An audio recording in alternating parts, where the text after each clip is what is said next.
Come here, Casper. Come here. Come here. Come here. Come up here. Come here. Come on. You always come up and then you won't come up. There you go. Ugh. There. Stay here. Okay. Okay. There you go. Hey. There's a Casper boy. There's a Casper boy. There's a Casper. Stay with me. Stay with me. 30 seconds. Stay with me. A few seconds. Yeah. Yeah. Here's a good dog. There's a good dog. Okay.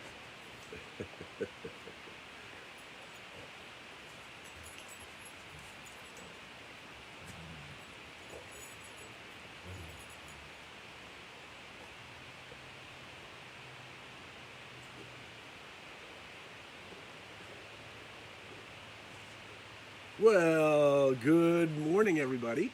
My beloveds, welcome from Southern California. Here in Southern California, it's what we call Little May Gray. But we also know that May is also known as a miracle month. So I trust we're all holding an awareness that a miracle is possible at any given moment. A miracle is only that which yesterday didn't seem natural, but today seems totally natural, yes? Once we understand it.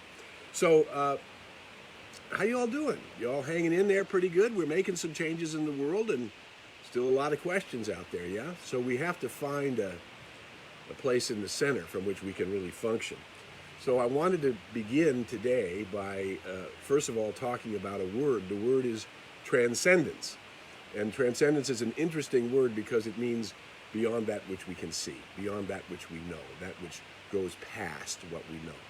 So the thing that we want to... Oh, we had a request to see you again, Casper. Come here, Casper, come here. Come here, come up here. Okay, oh my goodness. Okay, oh, he's so big. He's almost 70 pounds already. Wow. 6 months old. That's the Casper boy. So let's begin to look at this idea of transcendence because it'll help us. It'll help us to cope with the changes that are happening in our world, the changes that are happening in our physical reality, the fears and doubts that are no doubt creeping into our awareness from time to time. And so let's look at this idea of transcendence and talk about how we might work with it more closely so that we can transcend the circumstances, so we go beyond the circumstances that we find our world in at the moment.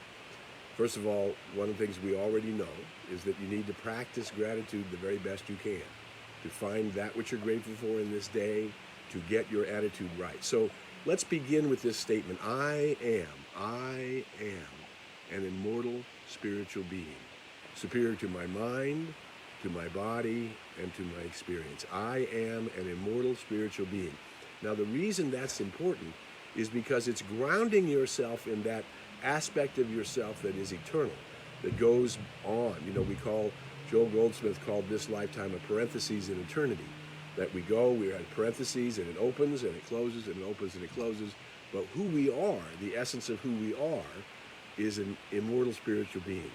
We live in a holographic universe, and that's really where I want to begin today, talking about this holographic universe. So the best way to describe a hologram, or the thing that we're interested in about the hologram, is if you take a holographic plate, that which makes a 3D image, and you smash that holographic plate, right? That any time, there you got dogs, we got workers coming in the back here. That any time you take any piece of that singular smashed plate and you put that in front of the laser light, it'll project the whole image. So that's really relevant to us when we talk about I am an immortal spiritual being. Because what gave us that immortality? Where does that life emerge from? That thing that breathes us, that thing that beats our hearts, that life force itself, that emanates from Source. And you were given this emanation from Source, this life force, you were given holographically, meaning when it says biblically that we're born in the image and likeness of God, that what we are is a slice, take the picture of God, put it up in the window, and you'll see us. Take a picture of yourself, and you'll see God. Now, the difference is that in your world and my world, we are creating with our thoughts, with our emotions, with our feelings, with our actions, and with our words. So this whole thing of creating is what's happening inside our consciously. both mentally, physically, emotionally. Yes? And so what we know is that there are laws at every level, just like we know there are physical laws, and just like the scientists are telling us the behavior of this virus and what it does. But these are observations in physical reality. Beyond the physical reality, there are mental laws. You know, we talked about that last week, that human beings can change their experience by altering their attitude of mind. So that we know there's a way for us to cooperate with our attitude of mind. There are physical laws, there are mental laws, and there are spiritual laws. And here's the spiritual laws are what we want to talk about today. The spiritual laws, and am I engaging my spiritual aspect as I move through this cocoon experience, this reset in the world, as we've called, to stay together, to stay home, to stay in, as businesses are not functioning, as social life as we know it, as we have known it, is not normal. We're doing a lot of cyberspace socializing. And this is all an adjustment period while we come more into the awareness of our spiritual nature. And so what I'm encouraging us to do is to make sure that every day that you wake up, and as I have said for many years, before you get out of bed, have the capacity to greet the day. This is the day, the Lord, the law of life, brings the day. 24 hours brings the day. That's the law of life. The law of life brings the day, and this is a new day. And that creative process that begins as a spiritual being, which is responding to the sum total of who you are, it's happening every day. So one of the first things we need to be able to do is, before we get out of bed, to be able to greet the day. This is indeed the day the Lord has made, and I'm looking for the opportunities. I'm looking for growth. I'm looking for creativity. I'm looking for joy. I'm looking for fun. I'm looking for love, and I'm expecting it. I'm inviting it, because this is the day the Lord has made. Now, what's really critical here is that not only is this the day the Lord has made, this is the day the Lord has given you this life force. And this law of life, which has given you the life force, says you must accept the gift. And here's the great line. It says, in the great way shower said, you shall know the truth, and the truth will set you free. You shall know the truth. It doesn't mean the truth automatically sets you free. No, you have to know the truth that sets you free. So one of the things that we're looking to accomplish right now in our lives is the understanding that I am an immortal spiritual being. Therefore, I have a right to leverage spiritual laws for my benefit. Remember, we've been sharing this wonderful affirmation that came from the philosopher Ernest Holmes. Good and more good is mine. There's no limit to the good that is mine. Everywhere I look, I see this good. I feel this good. It crowds itself against me. Now, if something crowds itself against me, you need to make more room, yeah? It crowds itself against me, so I make more room for this good. And then it flows through me and multiplies itself around me, so that my good becomes the good for everyone who touches the experience of my life. Good and more good. Now, if you begin to invoke that from the moment you're up in bed, that you appreciate your perfect health, that you appreciate your perfect assimilation, your perfect circulation, your perfect elimination, these body functions that are happening perfectly. And you have to align with that perfect pattern that is a spiritual pattern, not that is a physical pattern, not that is the history of your body, not the history of what you've done, but the truth of this step one. If I'm an immortal spiritual being, let me engage spiritual laws first. Yes, there are mental laws. Yes, there are physical laws. And I will cooperate at every level, because it's a holographic universe. All things work together to bring forth that which is already designed as a perfect harmony and a perfect reality. God is creating the worlds, the heavens and the kingdoms, and you and I are creating our world by means of the way we are engaged in every day, in every moment of our life. And to begin to engage from this awareness that I am an immortal spiritual being. Now, this awareness, this higher pattern of I am an immortal spiritual being in the image and likeness of the One, which must mean I'm perfect. I'm whole and complete and perfect. I'm whole, I'm complete and perfect. I invite you to reiterate these words in your consciousness or out loud, even as you're listening now. I am whole, complete, and perfect. I am guided, guarded, protected, and directed.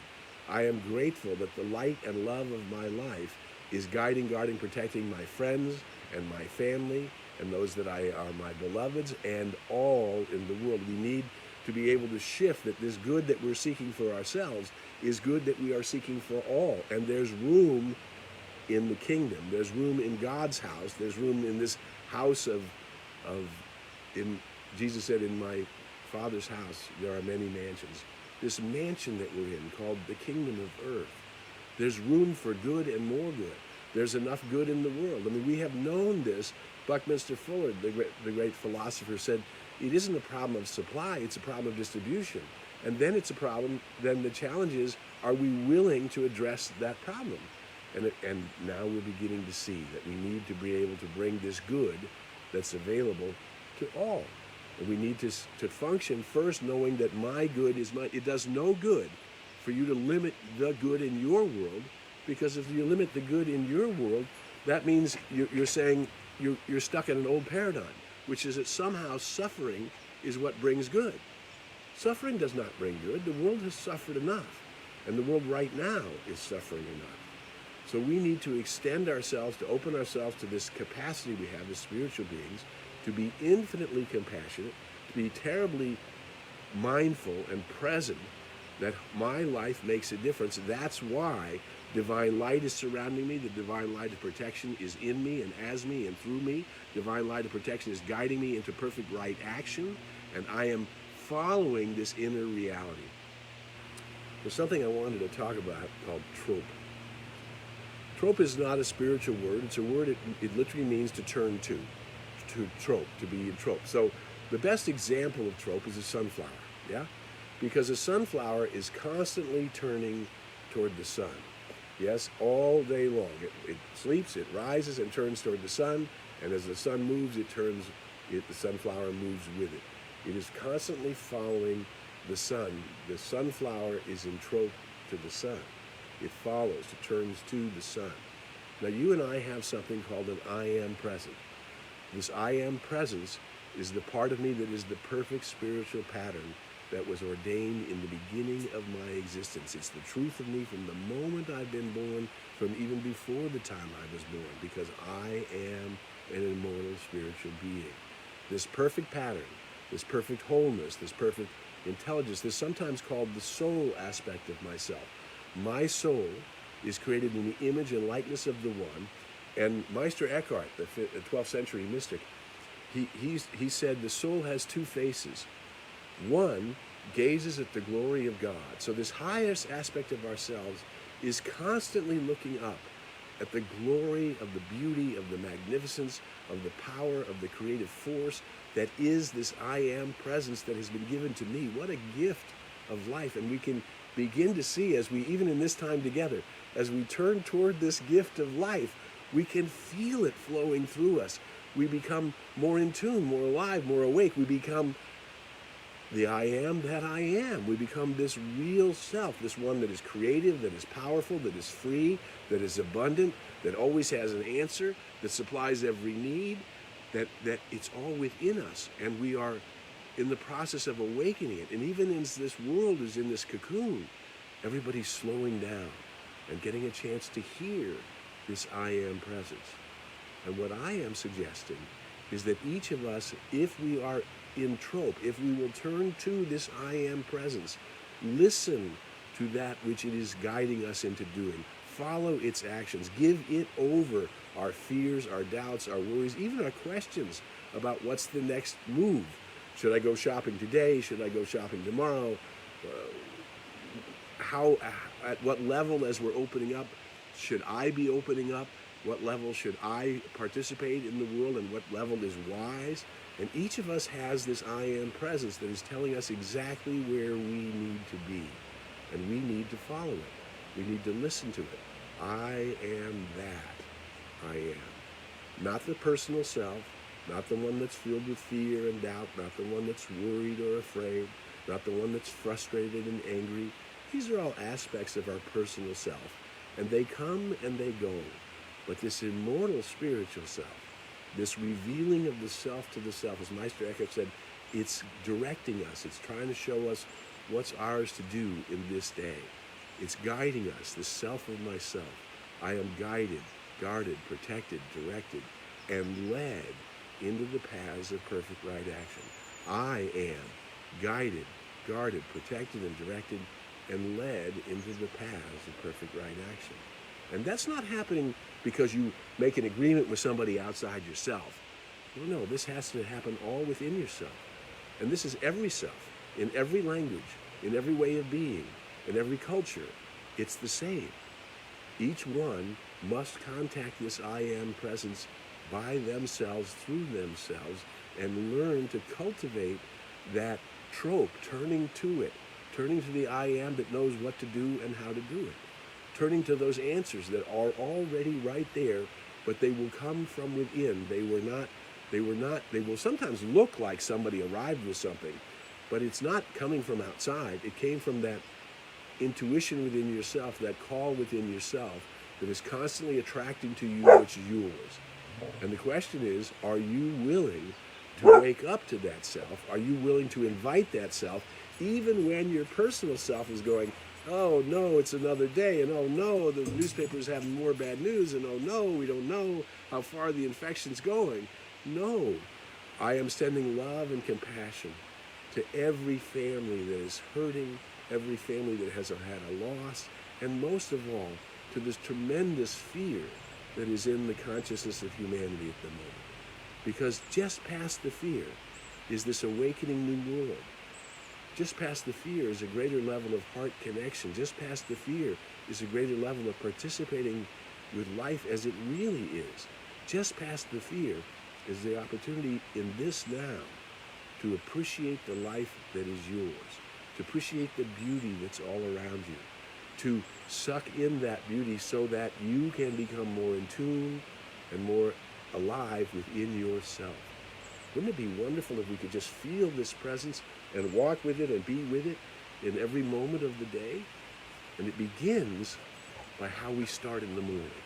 How do I get out of bed? How am I honoring my body? How am I saying thank you for this radiant health? Thank you for my radiant, vibrant, dynamic health. Thank you for the love that's in my life. Thank you for the joy that is emerging even from within the cocoon. Thank you for the connections that are so meaningful for me. Thank you for causing me to pay more attention to what it is to be truly alive. Not just living, but to be truly alive. And you can't do that unless you're in trope to this high self of yourself, this I am that I am. And know that this I am is the image of God itself, therefore it's whole, complete. You don't have to do it. It's already done. It's already given. But yes, we have to ask and seek and knock and open up that bigger and more wonderful aspect of ourselves, to turn to it and pay attention to its guidance in every day. Attitude creates your altitude. Yes, that's the mental law. How high, how much awareness I have is going to depend on where I put my attitude.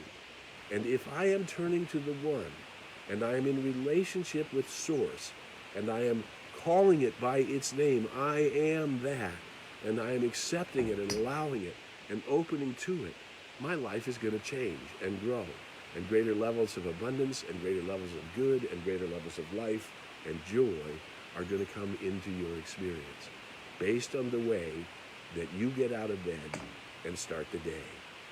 And sometimes we need to sit and be still. Daily we meditate, quiet the mind so we can feel it, and then we become affirmative and we choose inside it. What will I choose today? What will my life bring today? What opportunities are there for me today? In love, in light, in joy, in trope to this I am that I am. For it is the answer. It is what will be there now. It is what will be there every day of your life for eternity. And so this is your opportunity to begin to cultivate that life, to understand it's an inside job, and to know that you're the right and perfect person to handle the job. Yes? So I trust you've been saying these affirmations. You can play this CD about. Please share it with your friends. Go to newthought.com, go to info, and make sure you get the information. Please share this on Facebook with everyone you know, any place it can be beneficial, because who you are is a gift of light to the world. The fact that we're vibrating here together, that we're radiating this attunement together, that we're practicing it together, this is a beautiful and wonderful opportunity for each and for all of us. So breathing in, allowing that energy to flow into our heart, knowing that the very calming spiritual practice we have been seeking has started from the second I began participating in this time together. Casper is under my feet, mountain is over here on the side. Love and light and joy and wisdom is present in this day. Trust it, follow it, honor it. It has been my honor and privilege to be with you today. I'll be back with you next Tuesday. Tell everyone you know, share the video, and we'll have coffee with Casper and mountain and nature and each other. Love and blessings until we meet again. Bye for now.